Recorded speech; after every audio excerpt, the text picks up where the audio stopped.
የዲያብሎስ መንትያ አስደንጋጩ ክስተትና የወጣቱ መጨረሻ። የኤድዋርድ ሞርድራንግ አስጨናቂ ታሪክ። ሁለት ፊት ያለው ሰው ኤድዋርድ ሞርድራክ ታሪክ በቪክቶሪያ ዘመን ከነበሩት በጣም አስደንጋጭ፣ አስፈሪና ግራ የሚያጋቡ የሕክምና ምስጢሮች አንዱ ነው። ምስጢሩ አሁንም ድረስ ያልተፈታለት አስፈሪ ክስተት ይሉታል የሕክምና ጠበብቶች።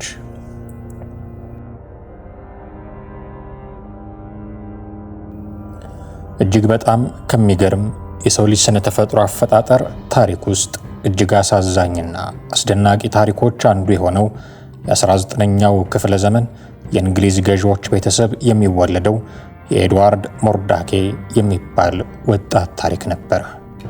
በእንግሊዝ ውስጥ ካሉት የከበሩ ባለሀብቶች የዘር ሐረጉ የሚመዘዘውና የአንድ ወራሽ እንደነበር የሚነገርለት፣ ነገር ግን ከገዢዎች መደብ ቢሆንም እሱ ግን ተፈጥሮ ታይቶ በማይታወቅ አፈጣጠር ያመጣችበትን እንግዳ ነገር ማስታመም ከብዶት የማዕረግ ስምን እንኳን ለመቀበል ፈቃደኛ ያልነበረው፣ ይልቁንም በድንገት ያልተለመደና አስፈሪ ድንገተኛ ነገር ይዞ ከመጣበት ዓለም እንደ ሰው መኖር ከብዶት እና ከራሱ ጋር መታረቅ አቅቶት ገና በ22ኛ ዓመቱ ራሱን በራሱ የቀጠፈ የዝችን ዓለም ቆይታውን ያሳጠረ ወጣት ነበር። የራሱን ቤተሰብ አባላት እንኳን ሳይጎበኝ ሕይወቱን ሙሉ በሙሉ ከሰዎች ተገልሎ የኖረ ጥሩ ችሎታ፣ ጥልቅ ምሁራዊ ተሰጥኦ የነበረው ወጣት ተፈጥሮ ግን በደለችው። የራሱ የፊት ለፊቱ ገጽታ መልከ መልካም የነበረ ቢሆንም ነገር ግን በጭንቅላቱ ጀርባ ላይ ተጣብቆ የሚታየው የሌላ እንደ ህልም የተዋበች እንደ ዲያብሎስም አስቀያሚ ብሎ የሚጠራት የአንዲት ቆንጆ ሴት ፊት ነበረ። ከጭንቅላቱ ጀርባ ተጣብቃ የተፈጠረችው ሴቷ ፊት ብቻ የሆነች ጭንብል ነበረች። ከኋለኛው የራስ ቅሉ ክፍል ትንሽ ክፍል ብቻ ይዛ ነበረ። ሆኖም ግን ማንኛውንም አይነት የማሰብ ችሎታ ምልክት ታሳያለች። ሞርዳኬ እያለቀሰ ሳለ እሷ ፈገግ ስትል፣ እሱ ሲጨነቅ እሷ ፈገግ ስትል ትታያለች።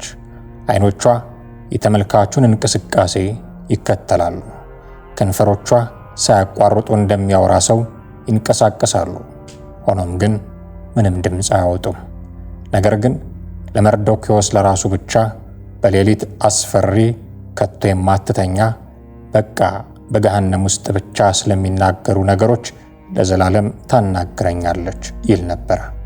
አስደንጋጭና በሲኦል ብቻ የሚወራ የሚመስል ነገር እንደምታወራው የሚሰማው የጥላቻ ሾክሾክታ ሕይወቱን መሪር እንዳደረጋትና እረፍትና እንቅልፍ አልባ ሌሊቶች የዘወትር ሕይወቱ እንደሆነበት ይናገር ነበር። ይህም በመጨረሻ ራሱን ለማጥፋት ምክንያት እንደሆነው ይነገራል። በሕይወት እያለ ከራስ ቅሉ ጀርባ አብሮት የተፈጠረውን የሰው ፊት የሴት ፊት ቢመስልም ምንም ማረጋገጫ አልነበረም። የዲያብሎስ መንትያ እያለ ይጠራት እንደነበረ ተዘግቦ ለታሪክ ተቀምጧል።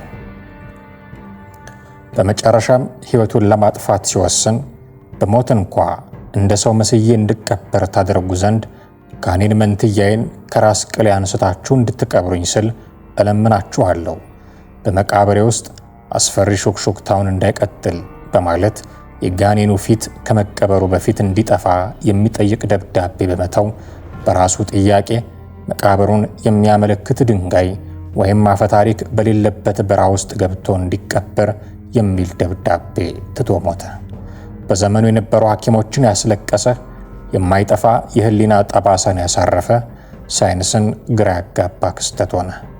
ከምንም በላይ ደግሞ የሐኪሞቹን ሕይወት የረበሸው በሞቱ የተናዘዘባቸው የሞርዳክ ቃላት ነበሩ። ያሳለፋቸውን ለመግለጽ የሚከብዱ የስቃይን ከፍታ ነበረ። የኤድዋርድ ሞርድራክ አስጨናቂ ታሪክ።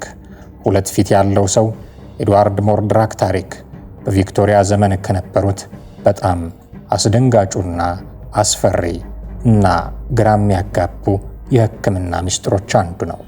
እጅግ አስጨናቂ የሳይንስ የመከራና ከተፈጥሮ በላይ የሆነ ድብልቅ የያኔው ዘመን አስደንጋጭ ክስተት።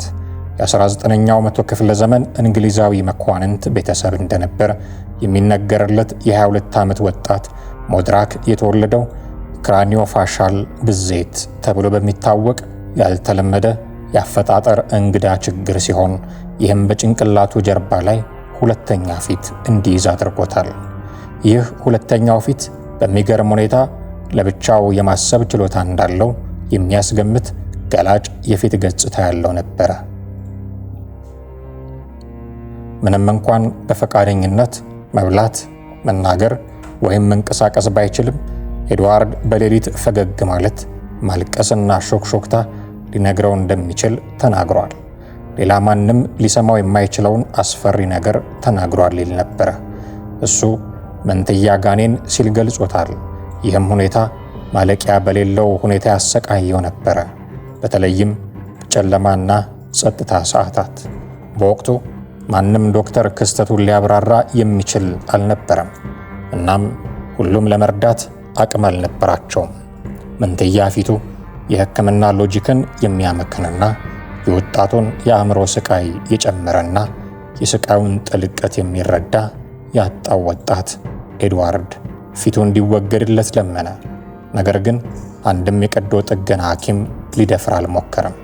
በመጨረሻም በሩን ዘግቶ ለቀናት ተጨነቀ፣ ታወከ፣ አለቀሰ።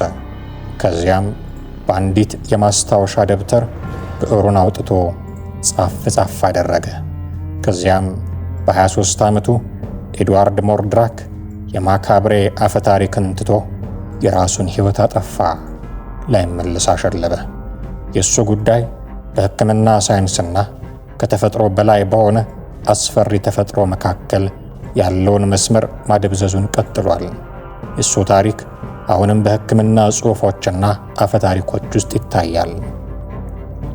ሁለተኛው ፊት በእውነት ሕያው ነበርን? ሊያስብ ይችላልን?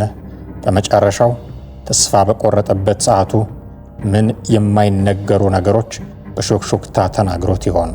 እስከ ዛሬ የኤድዋርድ ሞርድራክ ታሪክ የሳይንሱንም ሆነ የአፈታሪኩን ድንበር የተሻገረና በሰው ልጅ ታሪክ አስደንጋጭም አስገራሚም ክስተት ሆኖ ተመዝግቧል።